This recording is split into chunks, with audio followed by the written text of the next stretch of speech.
नमस्कार स्टूडेंट्स। इस वीडियो में हम जाइंट्स के लेक्चर की शुरुआत कर रहे हैं। कुछ जो जाइंट्स का क्लासिफिकेशन है वो वीडियो मैंने छोड़ दिया है। दोज हु आर इंटरेस्टेड वो इंग्लिश के उसमें है, आप लिस्ट में जाएं, प्ले लिस्ट में, और इंग्लिश के अंदर क्लासिफिकेशन ऑफ जाइंट्स है। इसमें एक बहुत महत्वपूर्ण वीडियो में आज आपको रिकॉर्ड कर रहा हूं जिसका नाम है स्ट्रक्चर ऑफ साइनोवियल जॉइंट्स। ये इसमें मैं बताने की कोशिश करूंगा कि साइनोवियल जॉइंट जो कि बॉडी के सबसे अधिक पाए जाने वाले जॉइंट हैं उनका एनाटॉमिकल स्ट्रक्चर किस तरह से होता है। साइनोवियल जॉइंट के स्ट्रक्चर में आप अगर देखेंगे, ये साइड वाला एक डायग्राम है जहां पर दो बोन्स आपस में एक दूसरे से मीट कर रही हैं। तो अगर हम जॉइंट्स की डेफिनेशन देखें तो जॉइंट्स क्या होते हैं, वो एक दो बोन्स के मीटिंग पॉइंट या दो से ज़्यादा बोन्स के मीटिंग पॉइंट होते हैं जहां पर कि मूवमेंट हो सकता है या नहीं भी हो सकता है। Most of the synovial joint में मूवमेंट्स बहुत फ्रीली होते हैं, पर जैसा कि मैंने कहा क्लासिफिकेशन ऑफ जॉइंट्स में आप देखेंगे कि कुछ जॉइंट्स में बिल्कुल मूवमेंट नहीं होते हैं जिन्हें हम इमूवेबल जॉइंट बोलते हैं, और कुछ जॉइंट्स में मूवमेंट्स बहुत ही कम होते हैं जैसे कि कार्टिलेजिनस और फाइब्रोकार्टिलेजिनस सिम्फिजियल जॉइंट्स होते हैं।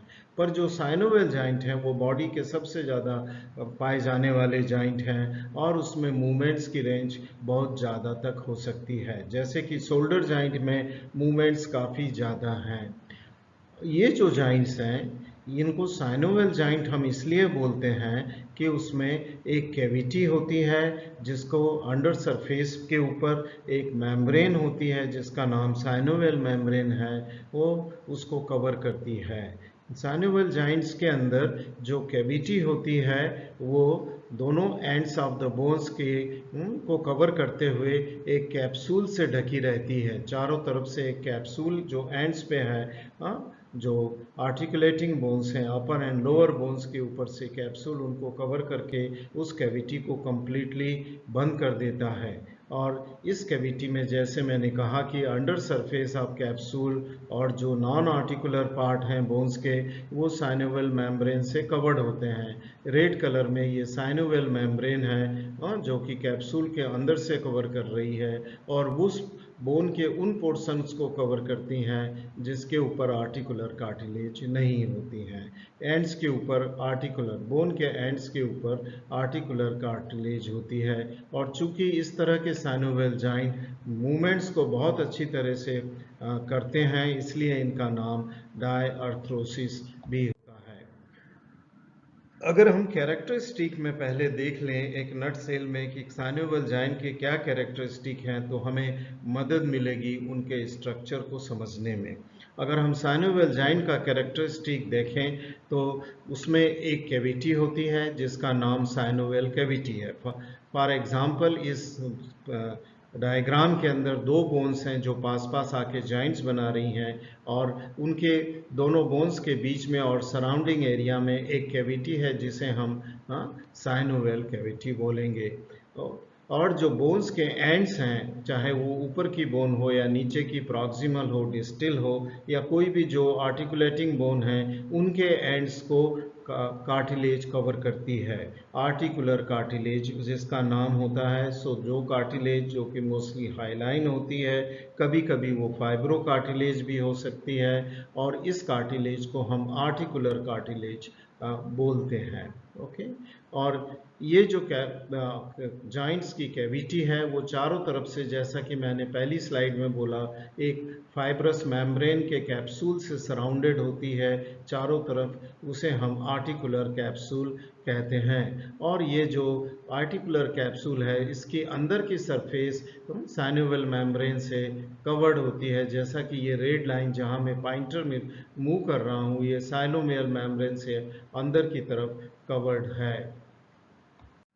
अब हम साइनोवियल जॉइंट के स्ट्रक्चर पे आते हैं और हम देखेंगे कि कौन कौन से स्ट्रक्चर हैं जो एक साइनोवियल जॉइंट को बनाते हैं।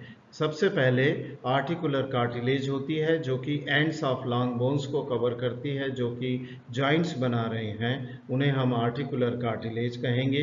दूसरा जो स्ट्रक्चर होता है साइनोवियल जॉइंट में वो फाइब्रस कैप्सूल है जो कि जॉइंट की दोनों बोन्स के एंड्स को चारों तरफ से कवर करता है। एक मेम्ब्रेन होती है साइनोवियल, जैसा कि मैंने बताया बहुत डेलिकेट, ये रेड लाइन साइनोवियल मेम्ब्रेन है। दूसरा बाहर की तरफ, कैप्सूल की बाहर की तरफ स्ट्रॉन्ग कोलेजन फाइबर्स के बैंड होते हैं जिन्हें हम लिगामेंट बोलते हैं, और इन लिगामेंट के कारण ही बोन्स एक दूसरे से मजबूती से जुड़ी रहती हैं। कभी कभी जॉइंट कैविटी में आर्टिकुलर डिस्क या मेनिस्काई भी हो सकती हैं जो जॉइंट कैविटी को दो भागों में विभक्त करती हैं।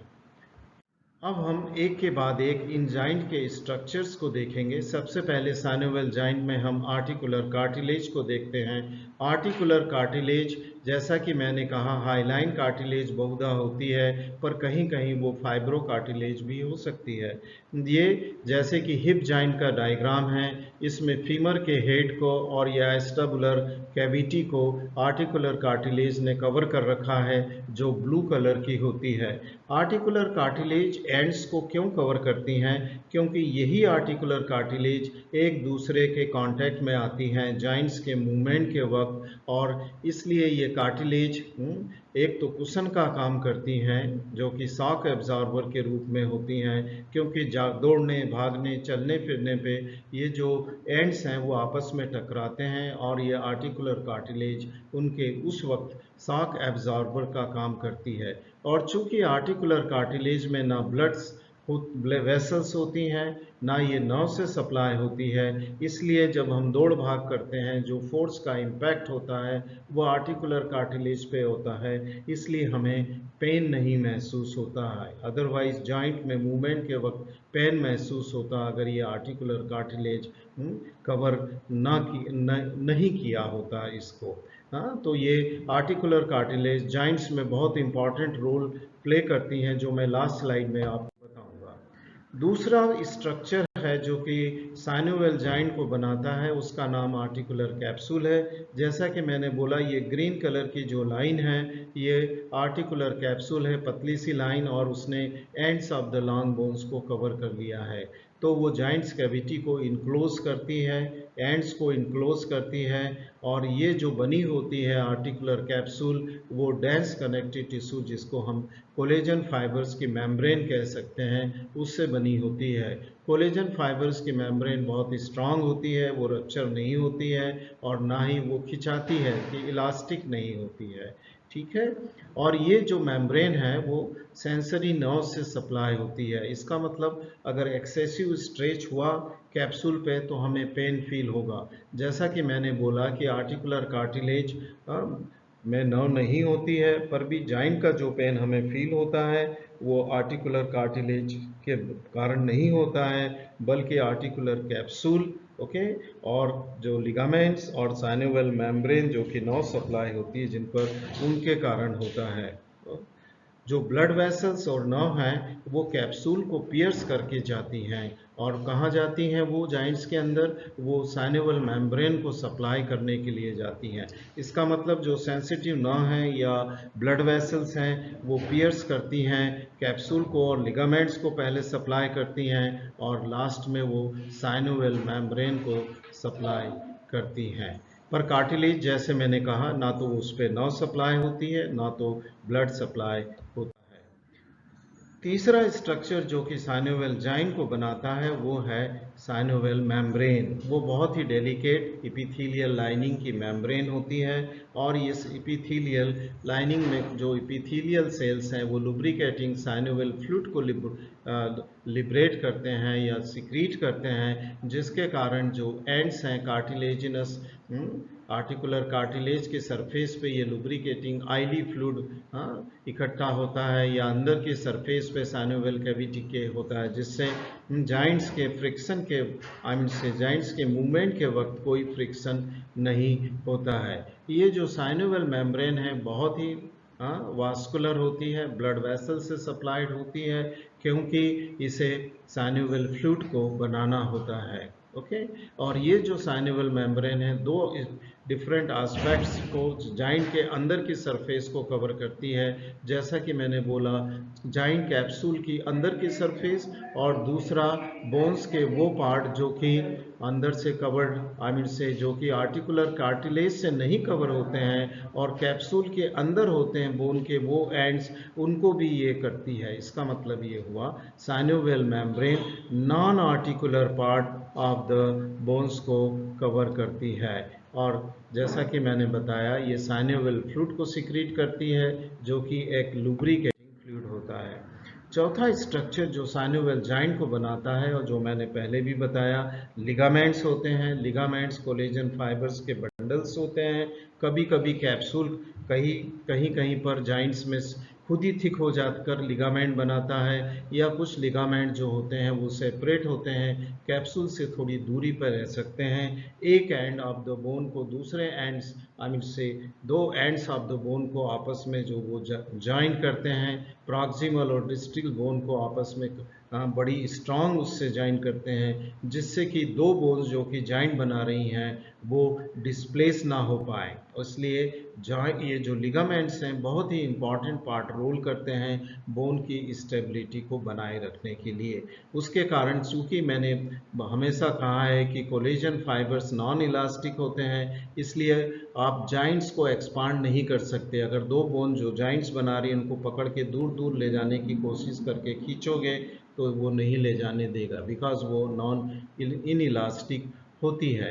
और चूंकि ये कैप्सूल है, से कैप्सूल के ऊपर होते हैं और कभी कभी कैप्सूल से फ्यूज हो जाते हैं, इन लिगामेंट्स में नॉ सप्लाई होती है। इसलिए जब ये इसमें इंजरी होती है लिगामेंट्स में एक्सेसिव मूवमेंट्स के कारण या एबनॉर्मलिटी के कारण, टू से वॉकिंग एबनॉर्मलिटीज में, जैसे कि एंकल जॉइंट में स्प्रेन होता है, वो लिगामेंट की एक इंजरी होती है और वो बहुत ही पेनफुल हो जाता है। लिगामेंट्स इस तरह से अटैच होते हैं कि जिस डायरेक्शन में मूवमेंट करना होता है उस डायरेक्शंस में वो वीक होते हैं और उसके अपोजिट डायरेक्शन में वो काफ़ी स्ट्रांग होते हैं। जैसा कि एल्बो जॉइंट्स में फ्लेक्शन और ये एक्सटेंशन मूवमेंट पॉसिबल है, फ्लेक्शन, इसलिए एंटीरियर और पोस्टीरियर सरफेस पे ये लिगामेंट वीक होते हैं, पर साइड वाली सरफेस पे ये बोन को जकड़ के रखते हैं और बहुत ही स्ट्रांग होते हैं। अब हम अंतिम स्ट्रक्चर पे आते हैं जो साइनोवियल जॉइंट का है, वो है आर्टिकुलर डिस्क या मेनिस्काई, जो कि हमेशा साइनोवियल जॉइंट में नहीं होती, पर कहीं कहीं जहां पर जॉइंट को बहुत स्ट्रेस सहन करना पड़ता है, जैसे कि ये डायग्राम है टेम्पोरोमैंडिबुलर जॉइंट का। इसमें दो आर्टिकुलेटिंग बोन के बीच में एक फाइब्रोकार्टिलेजिनस डिस्क है और इसका पर्पस ये होता है कि वो जॉइंट कैविटी को दो भागों में विभक्त कर देती है या दो कंपार्टमेंट बनाती है, जिसमें कि मूवमेंट्स अलग अलग हो सकते हैं। और ये जो डिस्क है वो उसको फोर्स के इम्पैक्ट को भी रोकती है, जिसके कारण कि जॉइंट्स का वियर एंड टियर, या तो हम कहें कि उसका जो है खराब जॉइंट्स बहुत जल्दी नहीं हो पाता है, क्योंकि जो बोन्स हैं वो आपस में फ्रिक्शन करेंगी तो वो खराब हो जाएगा। पर बीच में जो है कार्टिलेजिनस डिस्क के कारण वो कुशन की तरह काम करता है।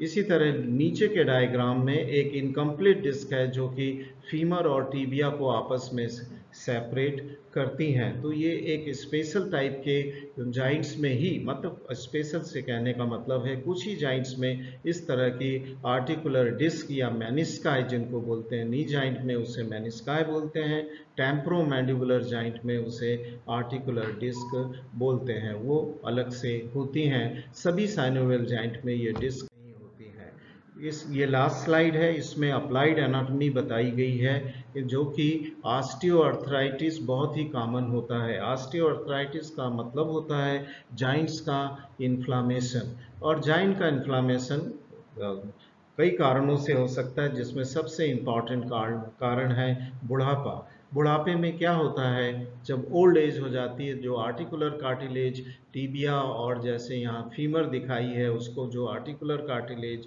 नॉन पेनफुल थी, जिसमें पेन सेंसिटिव नर्व्स नहीं जाती हैं, उसके कारण हमें पेन नहीं होता, पर फ्रिक्शन के कारण धीरे धीरे ओल्ड एज में ये कार्टिलेज घिस जाती है और उसके नीचे की जो बोन है एक्सपोज हो जाती है। चूँकि बोन्स जो हैं वो नर्व से सप्लाई होती हैं, इसलिए फिर पेशेंट को मूवमेंट के वक्त नी जॉइंट में पेन होना शुरू होता है या हिप जॉइंट में पेन होना शुरू हो जाता है। उसे हम सेनाइल ऑस्टियोआर्थराइटिस कहते हैं।